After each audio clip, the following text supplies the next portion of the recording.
go back to the previous slide? Yeah. Right here is the Dempsey home that was built in 1740 originally and then added on. Benedict Arnold was one of the original residents. It's not on the historic register, so we're able to get our way with it, if you will, so have our way with it. So we've been able to do a lot of expansion, and thanks to a grant that the former governor obtained before he left office from Empire State Development, we were able to create the conference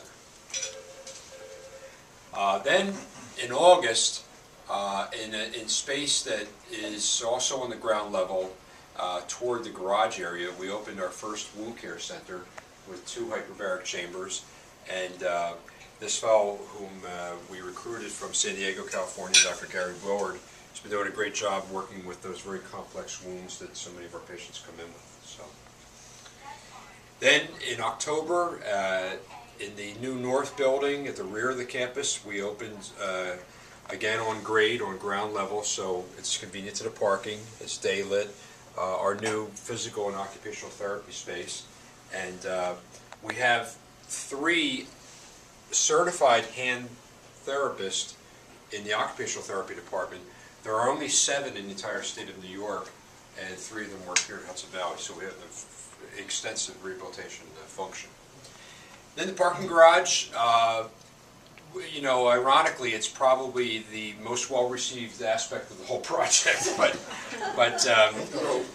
it's really turned out very nicely, and it's all free parking, of course, and we're continuing to have the valet, you know, in addition to the parking garage. And then, just a few weeks ago, we put the final touches and had the ribbon cutting for the new surgery center. I referred to these daylight windows, which are in the recovery room. This is the recovery area that you go to immediately after surgery. All the latest bells and whistles and high-tech instrumentation has been built into the ORs. And then this is what one of our patient rooms is going to look like. Of course, they are working on some artwork for, you know, the head walls and so forth, which hasn't been put in place yet. But there are very large windows in the room and bedside monitors, so the nurses and doctors can do all their charting and everything right there with the patient and be that much more present to the patient's needs. Out of view of this is, of course, a private bath, and over on this side there's room for the family members to stay over if they have to. And you'll see this on the tour, you know, today. On April 9th, a week ago Friday, the Arts Westchester, which is the old Arts Council of Westchester Arts Council, Janet Langstrom's organization in White Plains, they gave us an award for all of the donated artwork that we have. We have now over 200 donated original works of art from all local artists here in the Hudson Valley, and we're very, very proud of the program. We also have raised a little over $100,000 from folks who aren't interested in donating to bricks and mortar or to clinical programs, but are just interested in the arts. And a number of galleries, we have 11 galleries in the new building that are being named for the folks who are donating the monies. The donated monies are going to offset the cost of some acquired art. We've bought about 5 or 6 pieces so far, also from local artists, and the monies have all been donated. That's, you know, it's important to talk about that and not to think that it's coming out of operations. So this is the award. I think do we have it here somewhere? Oh, yeah. So, okay. Something we're very proud of is that our ER nursing manager was selected in a national contest by the New York Times as the Nurse of the Year. She was featured in November in New York Times Magazine in a story profile about Marianne. They had a photographer come and take photos and follow her around. What's really amazing is that 2 years ago, Kathy Webster won the award, our Vice President of Nursing, and it was in the December, one of the Sunday December issues of New York Times Magazine for all her accomplishments. And so there's a tremendous amount of competition. They have 4 PhD, doctorate-trained judges who select the winner, and I had the good fortune in 2007 in December to go down to the award ceremony. I was It was very exciting. Several folks from the Times, some columnists who were there for the award ceremony, and the publisher and so forth. It was great, very exciting. So, I mentioned the medical office building. That's going to go, as you drove onto the campus, that's going in that fenced-in area between the garage and the building. There's a high fence. This is an early rendering. It's actually going to look much different. I guess, Bill, we'll have to get this digitized, right? Yep. But they have a, I'm trying to find one of the renderings. I'll look for that in a moment. But they're going to introduce a number of the finishes.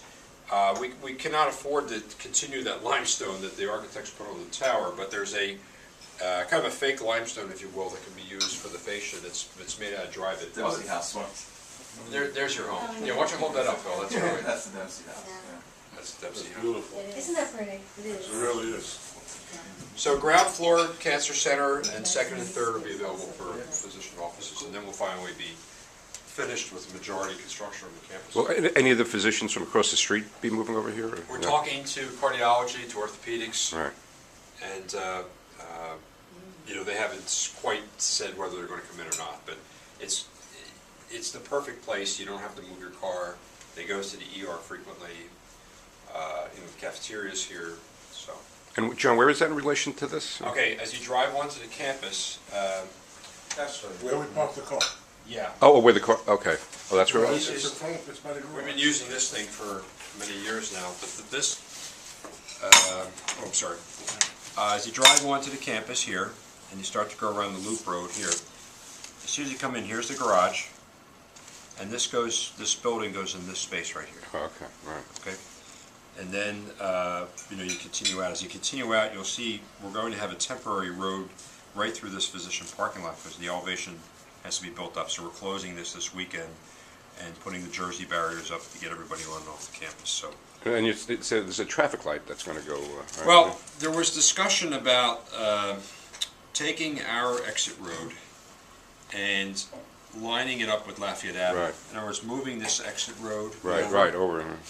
But it's about a $3 million project that's been in front of the DOT for many, many years, since the 1990s. And it's been hung up at the DOT. Bill and I were at a meeting last summer where we showed evidence of 250 accidents in 5 years.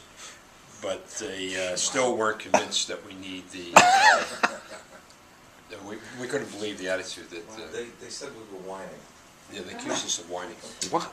Yeah, they're terrible, the DOT, they really are. So, what they previously have acquired, they've done the land taking, or take the taking of the land from the property owners. Joe would understand the terminology, I'm not that aware. Of all the adjoining property owners, so they can widen 202, put turning lanes in. So it's all been engineered, all the legal work has been done, and it's stuck at the DOT. They just haven't seen it as a priority. And if anything was shovel-ready, you would think this would be, but it didn't qualify for the shovel-ready either. So the scheme was to take our exit road and cut through the hill and line it up with Lafayette, and then put a second light at Conklin Avenue, right by on the other side of our property here at the Dempsey. So it would greatly help particularly the seniors who drive on and off the campus so frequently to access healthcare or see visitors and be visitors and friends.